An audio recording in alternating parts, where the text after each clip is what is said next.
The legal battle over President Trump's deployment of the California National Guard in Los Angeles will continue Tuesday in a federal appeals court in San Francisco. That there was a stay put in place really doesn't give us any indication of what the court is going to decide. The Ninth Circuit pausing U.S. District Judge Charles Breyer's ruling last week, ordering Trump to return control of the National Guard to Governor Newsom, a ruling Newsom took as a win moments after it came down. I want to make this clear. The National Guard will come back under my authority by noon tomorrow.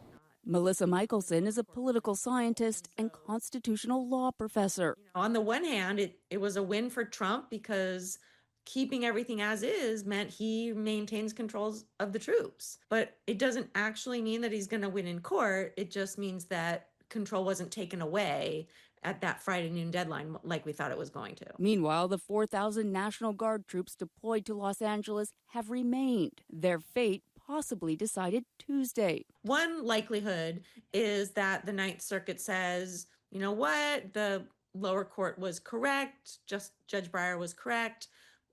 The troops need to be given back to the governor right away. There's also a chance this case is in limbo a little longer. Another possible outcome is that they say, well, we're going to take some more time to think about this.